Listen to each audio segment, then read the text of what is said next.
Thank you. You sure know how to make a nervous guy relax.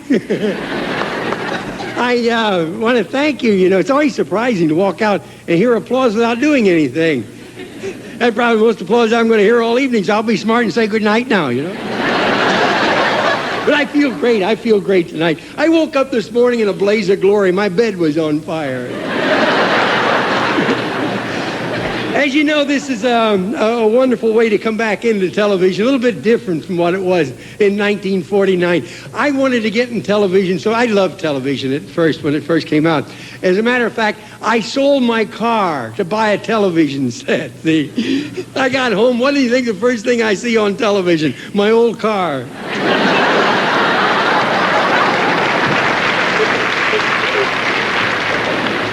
But you know, this is wonderful here. This is wonderful. And they treat you nice, you know, like the dressing rooms. They gave me a dressing room with running water. Even when you shut it off. No, the dressing rooms here, they give you according to who you are. They try to make you feel comfortable. Like Frank Sinatra, if he was here, his dressing room would be Italian Renaissance. Sammy Davis, his room would be Southern Colonial. Mine's early American.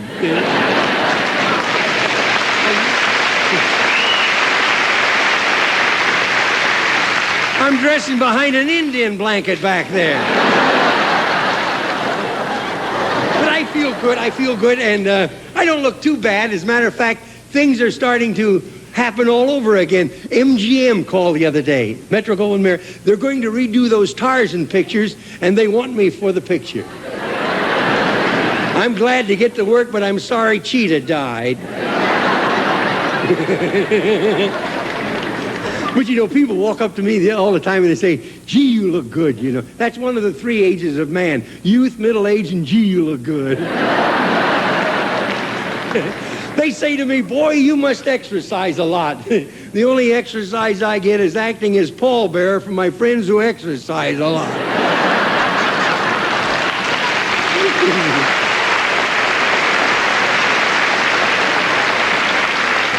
Yeah, I don't let age bother me. You know, there are three signs of old age. One is loss of memory, and I forget what the other two are. But I've been lucky with my age. I went right from freckles to liver spots. But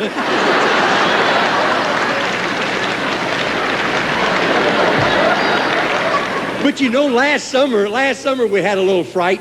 I played a state fair, and I was overcome by the heat. And it was 90 degrees, and then under the lights, you know, it makes it up about 120.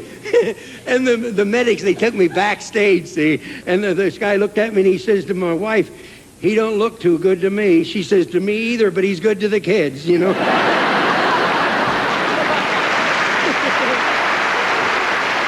I had a physical before I signed the contract to do this show, and the doctor says I was as sound as a dollar. That scared hell out of me, boy.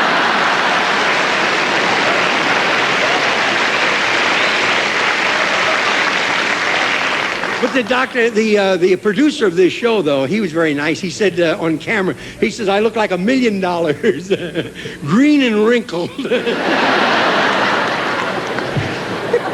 But you know, it's fun to walk around and meet people like I've been doing for the last 7 or 8 years. A little lady out at the airport, she walked up to me and she says, Red Skelton's the first time I've ever seen you alive. There was another little lady walked up. She said, oh, Red Skelton, how about that? She said, you know, I wish I could take you home with me. She says, my children sent me some tickets, and I'm going home for my birthday. I said, oh, your birthday, huh? How old are you? She says, age is my business.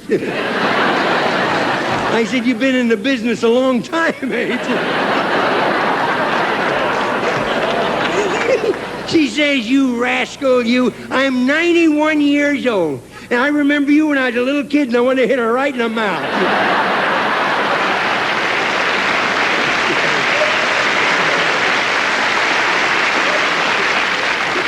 But like I said, I feel good, and I really feel fine. Boy, I got a joke for you.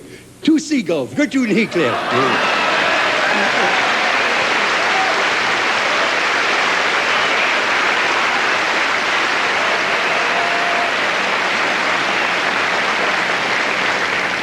She says, you know, if I had my life to live over again, I would like to have been a hummingbird.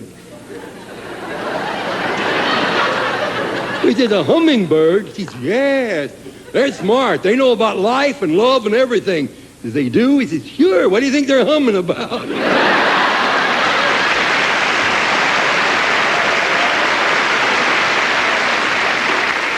He says, you know, we've got to go see that television show that Red Skelton's going to be on because he's for us. He says, what do you mean he's for us? He said, well, everybody said he's for the birds.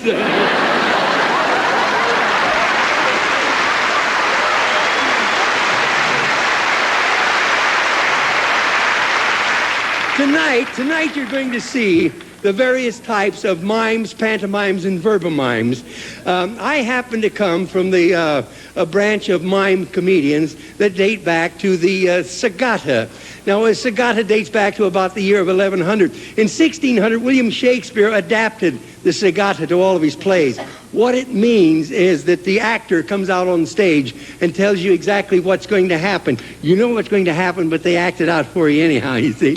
And one of the nice things about we Americans, regardless of where you're from, wherever you are at that moment, that's the part of the country you pretend that you're from. So to show how we are all basically mime and pantomimists each day of our life, I'd like to show you this typical guy from New York. Never been out. I need a hat. I need my hat. I need a hat. Nope. I'm going to get that guy yet. You're new here, huh? You ain't going to be old, I'll tell you.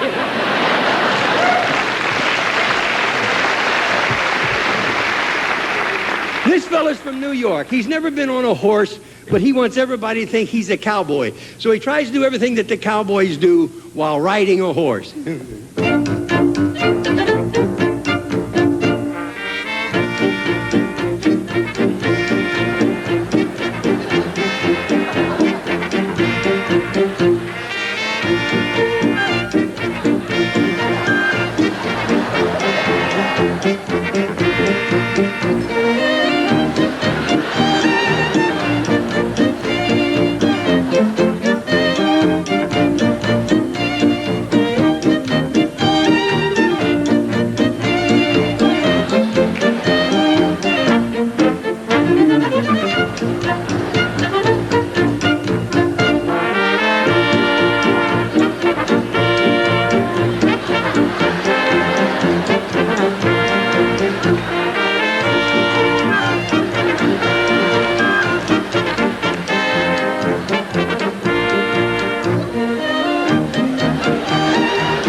Mime artists have wandered the avenues and courtyards of Europe for centuries.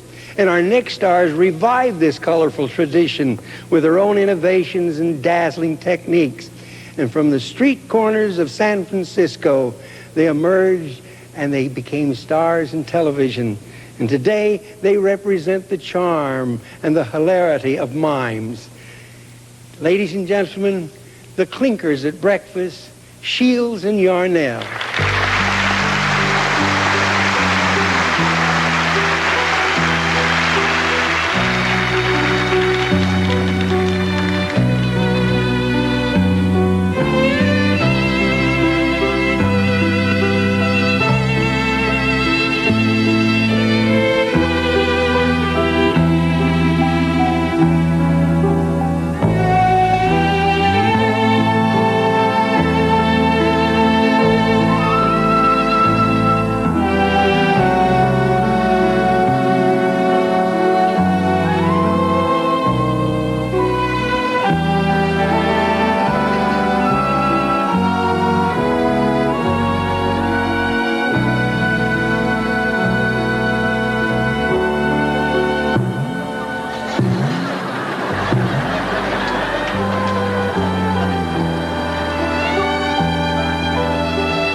thank you.